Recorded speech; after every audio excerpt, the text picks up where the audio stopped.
Hello, everyone. Very good morning to you. Welcome to day 2 of the FEDN conference, and welcome to this panel. I am Aarya Nijat. I am a senior program officer at CIPE, and I look after our programs in South Asia, and I will be your moderator for this panel, which is a debrief on challenges, key ideas, and insights that were gathered during yesterday's 3 concurrent workshops on anti-corruption, preparing for change, and collective action. On the panel today, we have 3 FEDN experts who were also co-facilitators of yesterday's 3 concurrent workshops, and they will be debriefing us on key insights and ideas and stories that were shared during yesterday's sessions. So in that order, to share insights from the anti-corruption workshop, we have Soji Apampa with us. Soji is the co-founder and CEO of Convention on Business Integrity in Nigeria. Insights from the workshop on preparing for change will be shared by Dr. Patrick Mardini. Dr. Patrick is the CEO of the Lebanese Institute for Market Studies. And last but certainly not the least, we have with us Haroune Sidatt, a CIPE's own private sector development specialist, who is the co-facilitator of the session on collective action, and he will be sharing those ideas here with us. And before we begin the discussion, first of all, thank you so much, Soji, Dr. Patrick, and Haroune for co-facilitating yesterday's sessions and also joining again today to debrief our audience. Before we begin the discussion, I just have 2 housekeeping notes.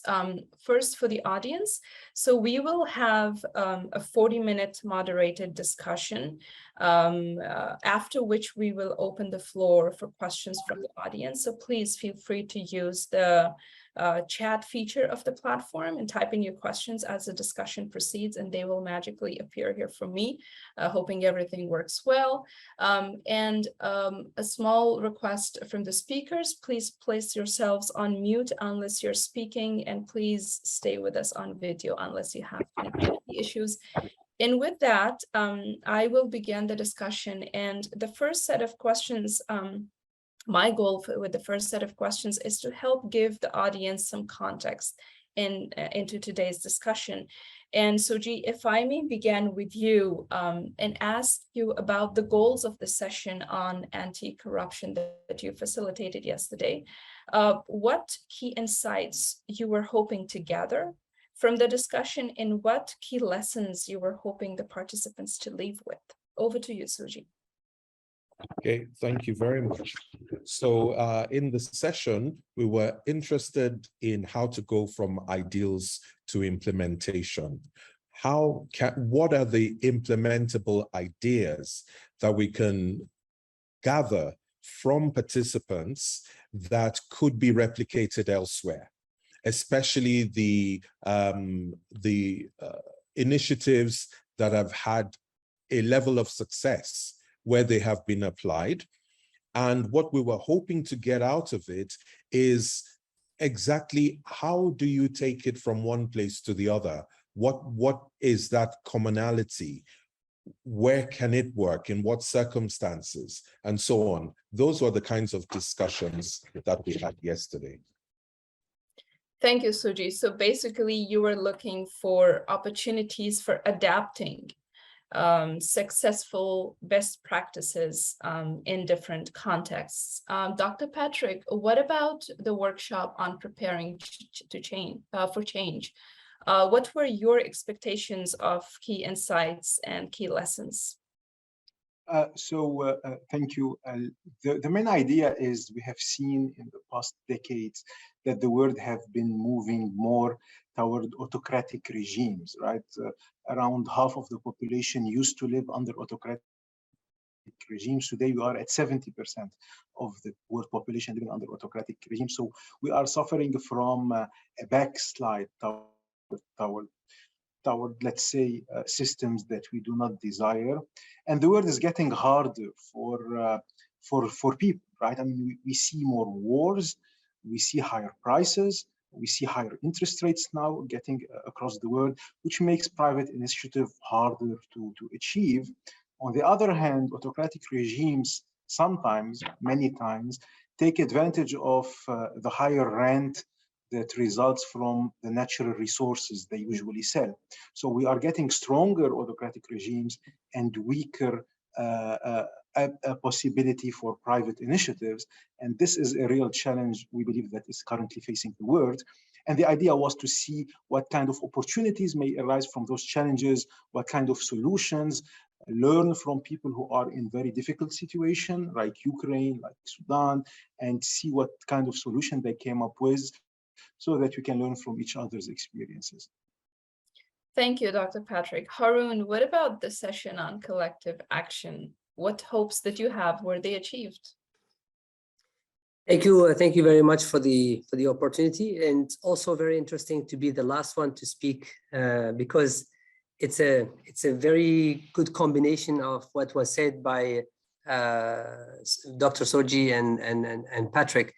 I think the main objective yesterday was to first of all look at the shared understanding of collective action and the importance of collective action in making change within our different countries, and to see that across the globe, with the different contexts, we have similar understanding of collective action and similar expectations of what collective actions could do.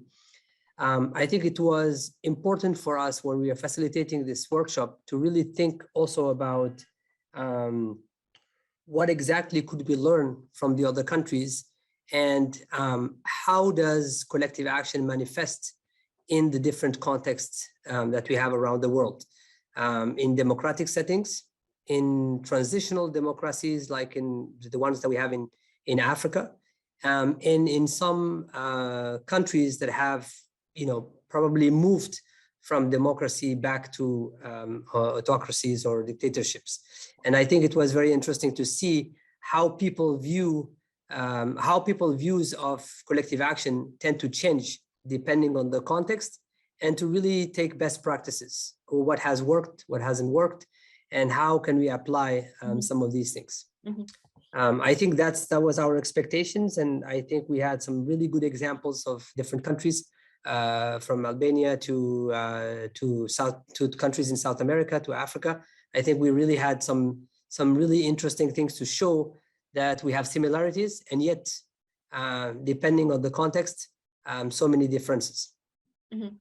Thank you, Haroune. I know you like to go last, but if I may stay with you for the second set of questions and make you go first, can you tell us about, you talked about ideas that were shared from different countries. What actionable solutions were discussed? What examples of actionable solutions? And while you're with that, can you tell us also about issues that those solutions addressed, different roles that different stakeholders played in the process, and obviously the big question, did they have potential for replicability elsewhere or adaptation elsewhere? Very good. So I think yesterday what really came out is that collective action in general is a very important and feasible tool to be used in a democratic setting. When you are not in a democratic setting, the form or the manifestation of collective action tend to be very different. So when we basically have a baseline of democratic countries, it seems like it's a very simple process, or at least it's a very simplistic process. And then when you have challenges to democracy, then the process tend to be a little bit more complicated. What we have found out for the examples that we covered is that there are some fundamentals, regardless of the context, that you have to have when you are dealing with collective action. One is there has to be shared interest and shared gains. Basically, you engage in collective action when both sides have something to win in the process. If one side is not winning or doesn't have any possible advantage to take out of the collective action, then you tend to struggle. And then we also said that in many countries, in many developing countries around the world, the main challenge comes from basically the prerequisites to collective action, which is the shared understanding and the capacity of the stakeholders to actually take the action to a level of collective action and collective impact, and also to look at the intangible interests and the intangible forces that tend to work. And in the non-democratic, or at least in the transitional democracies, the intangible element tend to be, or dynamics tend to be much stronger and require a lot of time before you actually jump into the process. And I think in terms of the last question that you mentioned about the replicability, I think one fundamental element that we came out with yesterday in terms of learning was that when you are looking at collective action, you have to understand that you have a process and a leadership. Collective action is a process that could facilitate and increase probability of success in change making, but it cannot be done without leadership. And so the efficiency or the success rate of the collective action is not measured simply by the execution of the process, but also by the balance between the process and the leadership. And I think we found out that that's a very, very important element that is true across the different continent and different contexts. If you have a strong leadership and you have I would say a compliance with the collective action standard process, you have a very likelihood of succeeding in making a change. If you don't have these elements balanced, you tend to have a very unlikely success rate. Mm-hmm. Haroune, thank you so much. So what stood out as you were discussing the actionable solutions discussed in yesterday's workshop, relevance to different stakeholders stood out. The word shared stood out, and that underlines the importance of creating opportunities for people to talk so they find what is shared amongst them. And then you talked about the balance between process and leadership. And I was wondering if any of the discussants yesterday also talked about what were their expectations of strong leadership. That's how you described it. Were there any discussions on the expectations from strong leadership, or did you discuss what strong leadership would look like in such a context?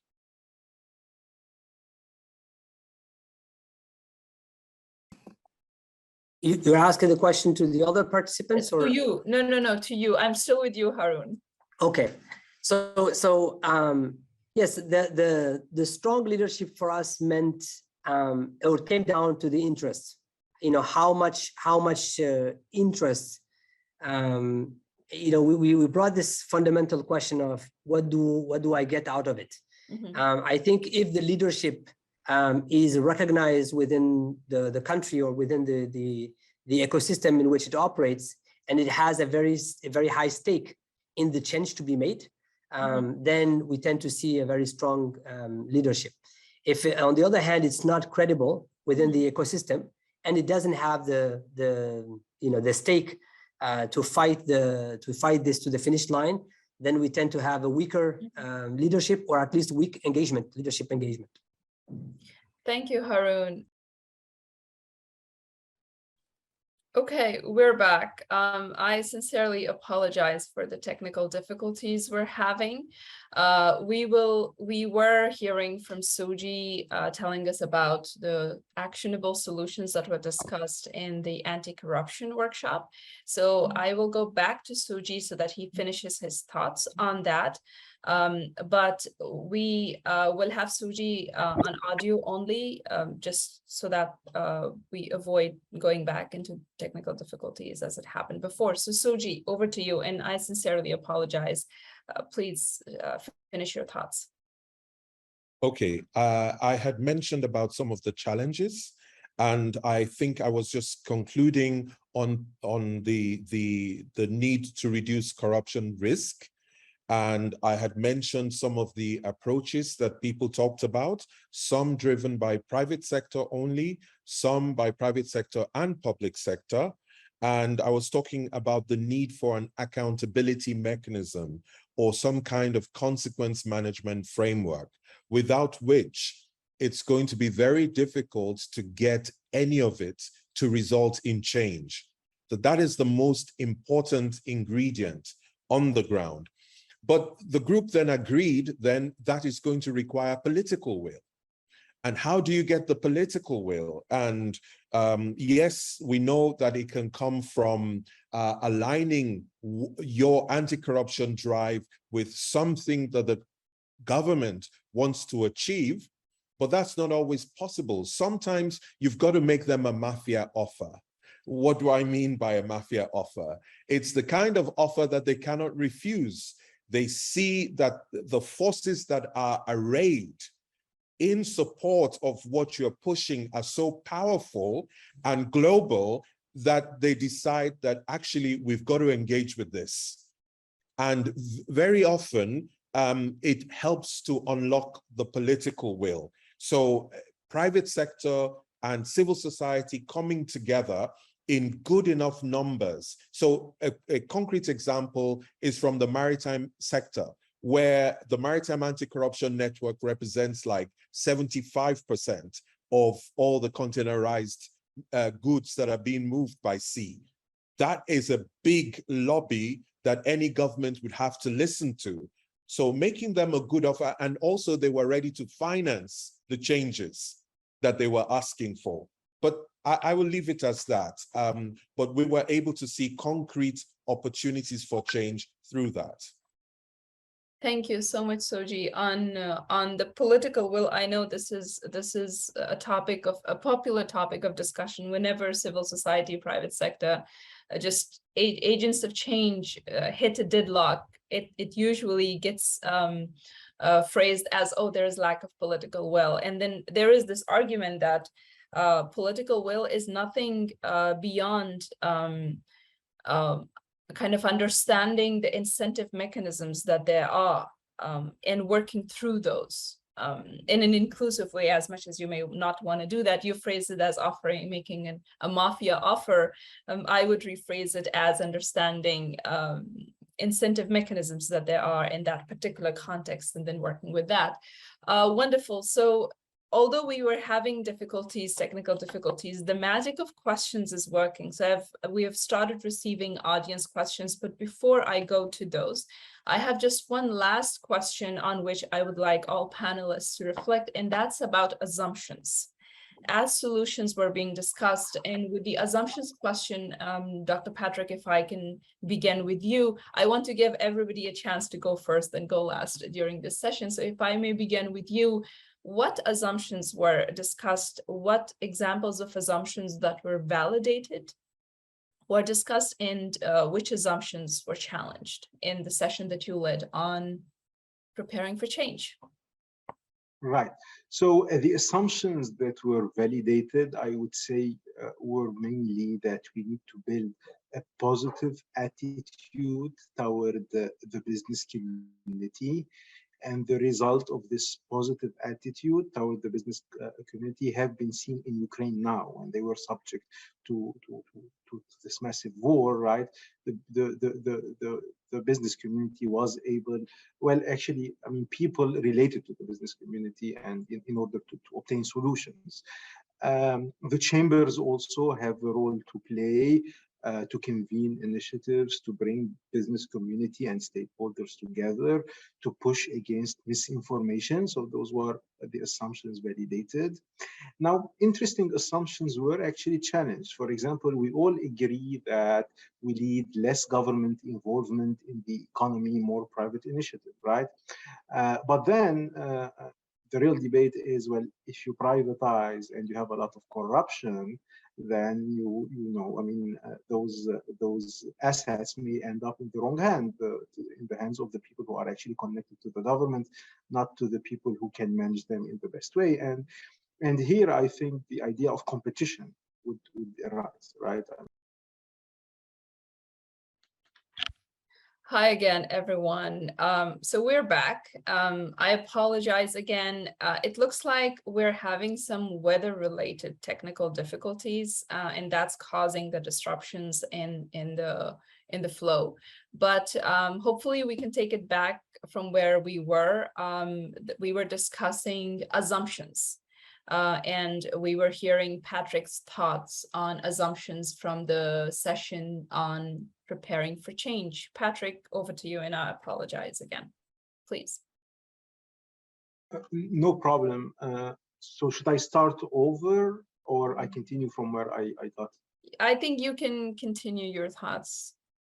Okay, great. So I was saying that some assumptions were challenged, specifically the one related to the role of government in the economy. I mean, there is a general agreement over that. We need less government involved in the economy, but how do you do that? Privatization was challenged, especially in countries that have a lot of corruption, because you would end up with bad designs, with some cronies connected to the regime who controls monopolies, right? So the idea of decentralization emerged. So we need more decentralization, less concentrated power in the hand of the central government. And the idea of competition also might be interesting to push back against this cronyism, right? Because if the crony does not have the monopoly and you have others to compete with them, then people would have the choice to consume or to buy wherever they want. There has been also a general agreement on the need for more resiliency, especially looking for new security partnership. I mean, security has been a major topic for discussion, right? And in light of the war in Europe. But then I think the idea of how do you ensure energy security is quite debatable. Should you have more government intervention, government more involved in the energy sector, because the government has more resources, they can mobilize a lot of resources, and they can deal from government to government? Or no, should we leave the sector in the hand of private companies? And what kind of private companies are we talking about? Big multinational energy companies that should be invited in, or small companies, local ones who are, entrepreneurial companies, let me call them this way. So, I mean, those were really interesting questions. Assumptions were challenged, and I think that a lot of food for thought, I would say. Thank you so much, Dr. Patrick. Haroune, if I may come to you next, if you can tell us about assumptions that were challenged or validated in your session on collective change, and if you can also tell us if those assumptions were different for different sectors, for instance, private sector and civil society. I am assuming it would be. And once you're done with that reflection, if you can also reflect on one of the audience questions, which, and I will combine two of them actually, which has to do with trust in buy-in, especially considering cultural differences or experiences. And then the other is a multi-generational and gender perspectives. How do they weigh in, particularly in cultures where age dictates one's place in society? So this is becoming kind of a cultural conversation as we go to assumptions. So over to you, Haroune.